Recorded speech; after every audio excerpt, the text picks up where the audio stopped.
Nesse vídeo eu quero fazer um comparativo entre KNR11 da gestora Kinea e o BTLG11 do BTG Pactual. Num primeiro momento você poderia me questionar, Luan, dá para comparar dois fundos completamente distintos? Olha, sua crítica é válida, mas a ideia aqui é a seguinte: eu estou comparando dois fundos consagrados, bem reconhecidos pelos investidores de fundos imobiliários, e no que toca ao portfólio desses fundos, existe uma certa similaridade. No BT LG11, você tem o seguinte: 95% da carteira do fundo são ativos de logística. Já no KNRI, apenas 41% da receita vem de ativos logísticos. Então a principal similaridade está aqui nos ativos logísticos e especialmente o fato de serem dois fundos bem reconhecidos pelos investidores de fundos imobiliários. E o que torna o KNRI bem reconhecido especialmente é o fato de que, apesar de 59% da sua receita derivar de escritório, ainda assim a taxa de vacância do KNRI no geral não está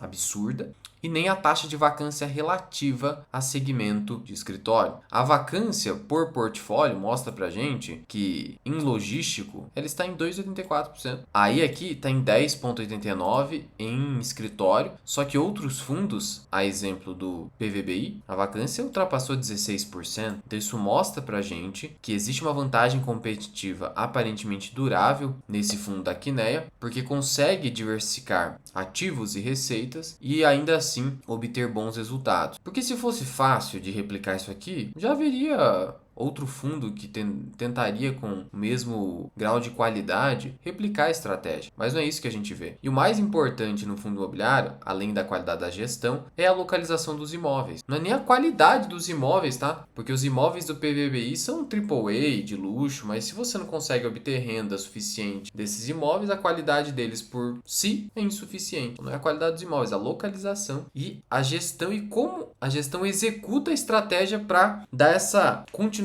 de renda que o cotista de fundo imobiliário espera. Em termos de vacância física total, o KNRI está em 4,11%. É uma vacância considerada baixa. O que é essa vacância física? É basicamente pegar toda a área bruta locável no meu portfólio de ativos e verificar qual pedaço dessa área bruta locável não está locada, não foi abrangida por um contrato de locação. 4%, bem tranquilo, percentual de shopping center. No caso aqui, ó, do BTLG, essa vacância avançou, especialmente a partir de outubro de 25, mas ainda está em 3%. Desse ponto de vista, o indicador do KNRI está melhor. Por quê? Porque no BTLG, praticamente 100% da vacância está relacionada a ativos logísticos. Então, esses 3% se refere praticamente a 100%. Já lá no KNRI, você tem 4% de vacância, mas a vacância relativa a logístico está abaixo de 3%. Mas é uma diferença pequena. Mas ainda assim o KNRI mostra que aparentemente está melhor posicionado em ativos logísticos. Em termos de retorno histórico, em 10 anos, o retorno do BTLG foi sensacional. 305% dá 15% ao ano composto. Dificílimo conseguir esse tipo de retorno. Dificílimo. Já o KNRI entregou 157%, um retorno baixo. Na comparação com o IFIX, superou também o CDI, mas comparando-se com o BTLG, ficou bem para trás. BTLG, assim, foi incrível mesmo, entregou muito mais retorno ao cotista. Só que a gente precisa reconhecer o seguinte: se o KNRI conseguir reverter esse quadro de vacância de 10% em escritório, o potencial que ele tem aí guardado é muito grande de conseguir reverter o cenário atual. E aí quando você olha para o histórico aqui do KNRI em termos de indicador preço-valor patrimonial, aqui no Investidor 10 você tem um histórico bem longo. Ó, eu vou te mostrar aqui qual foi o pico de indicador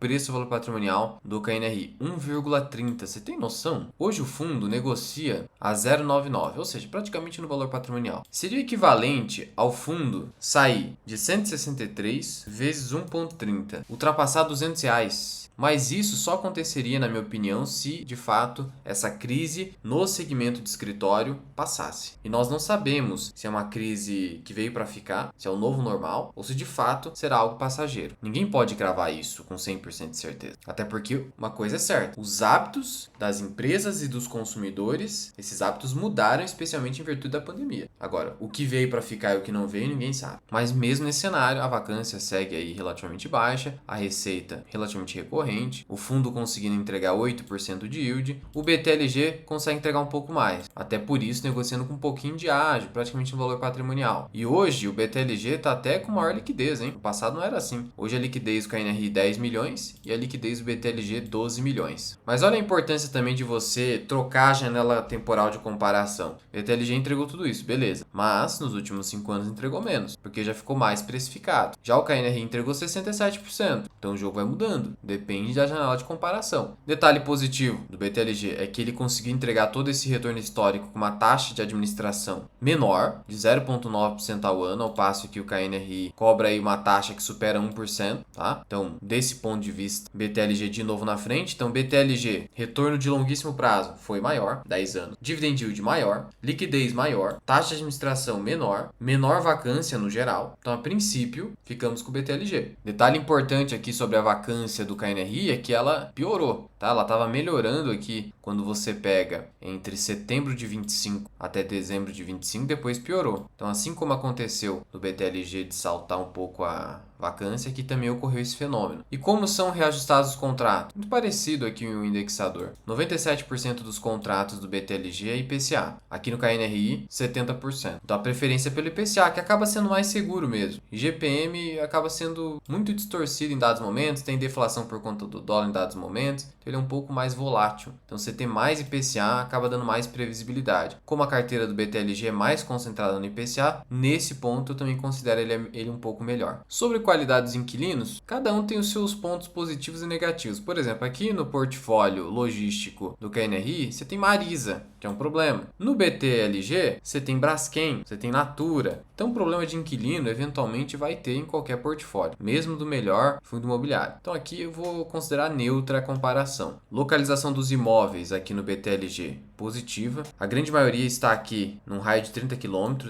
que é onde realmente você tem uma perspectiva de mais ocupação. Já aqui no caso do KNRI, você tem ativos no Rio de Janeiro, que acaba sendo um problema. Então, de novo, aqui você tem, desse ponto de vista, também uma superioridade do BTLG. E em relação à alavancagem, vamos começar aqui pelo KNRI. A gente sabe que hoje virou quase uma coisa rara você encontrar fundo imobiliário de tijolo sem alavancagem financeira. Obrigações securitizadas, ou seja, CRI, Certificado de Recebíveis do Setor Imobiliário. E aí o que acontece? Para você pegar essa informação, você consegue tirar do Investidor 10 ou do site de relações com o cotista, é o informe mensal. Aqui você consegue verificar qual é o nível de alavancagem financeira do fundo. E uma maneira de você calcular isso é pelo loan to value, que é você comparar ali a quantidade de passivo, e quando eu tô falando passivo aqui é dívida mesmo, não taxa de administração, nem o quanto o fundo tem que distribuir para seus cotistas. Tecnicamente é passivo, mas não é essa a ideia aqui. É pegar o que tem de dívida. E como que você faz isso? Você vai aqui embaixo, informações do passivo, e aqui embaixo você não vai considerar taxa de administração a pagar e nem taxa de performance a pagar. Você vai considerar só obrigações de derivativo, outros valores a pagar, bem como obrigações por securitização de recebíveis, que é o que a gente falou. No final, se eu tenho 428 milhões em passivos, basta eu deduzir isso das taxas de administração. 428 menos 31 menos 4,2, né? No final das contas, 393. Esse 393 é de fato a minha dívida, 393 milhões. E aí eu vou em ativo, né? 5 bi de ativo. Se eu dividir pelo ativo, eu estou falando de um nível de alavancagem de 7,8%. Abaixo de 8%, alavancagem muito tranquila. Abaixo de 10% é uma alavancagem bem tranquila. E no BTLG, como é que tá? Você vai no mesmo documento, informe mensal, referente ao BTLG. Aí o que eu vou fazer? Vou fazer a mesma coisa. Vou aqui em informações do passivo. Total dos passivos, 196 milhões. Lembrando que o fundo pode simplesmente fazer uma emissão para diminuir esses passivos, porque daí eu estou injetando mais dinheiro de cotista no fundo. Aí minha alavancagem cai. Mas olha só, eu vou tirar 4 milhões de taxa e só, 4 milhões.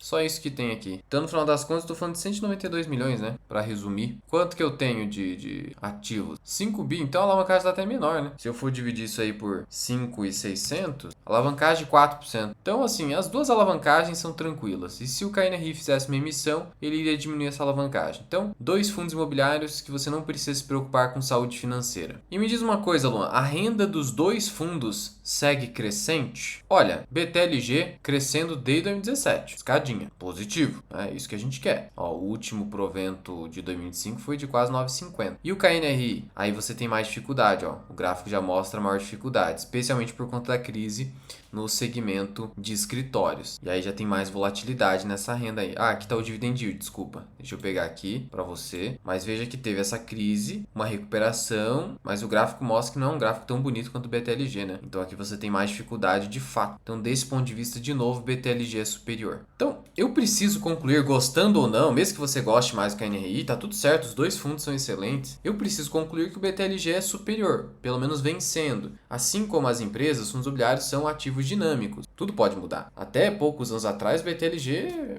ninguém queria saber desse fundo. Aí agora está mostrando superioridade. Mas agora. E isso está se refletindo em maior valorização, em maior liquidez. Então ele está sendo premiado pela qualidade. O KNRI, especialmente por conta da crise, que está durando um bom tempo em ativos de escritório, mas existe também o outro lado da moeda. O fato de você ter 60% da receita dependente de escritório, mesmo assim você está resiliente, isso é notável, muito notável. Porque se isso aqui mudar, a tendência é esse fundo entregar mais retorno, como entregou nos últimos 5 anos em relação ao BTLG. Então olha como não é preto no branco, tem as suas nuances. Dois fundos são excelentes, mas eu preciso reconhecer que o BTLG é melhor. Agora, se ele está mais barato, não necessariamente. Mas, se ele consegue entregar mais renda, ele é mais barato. E a princípio ele consegue entregar mais renda. Mas, o KNRI, se mudar o cenário de escritório, ele vai entregar mais renda, comparando-se com o preço atual. Então fica essa coisa. Diversificação é para isso, né? Quando você tem essa incerteza, você diversifica de maneira adequada. No mais, se você quiser ter acesso a relatórios de fundos imobiliários, de ações, vídeos exclusivos, planilha de preço teto de ações e o meu curso Formação Mira Invest, eu te convido a conhecer aqui a minha comunidade Formação Mira Invest. Tem todas as informações aqui no link da descrição. E se você entrar para o Vitalício, ter acesso vitalício a todo esse conteúdo, você vai ganhar um desconto de lançamento por tempo limitado. De novo, o link está aqui embaixo. E também, qualquer dúvida ou sugestão, só deixar nos comentários e eu te vejo no próximo vídeo. Fui!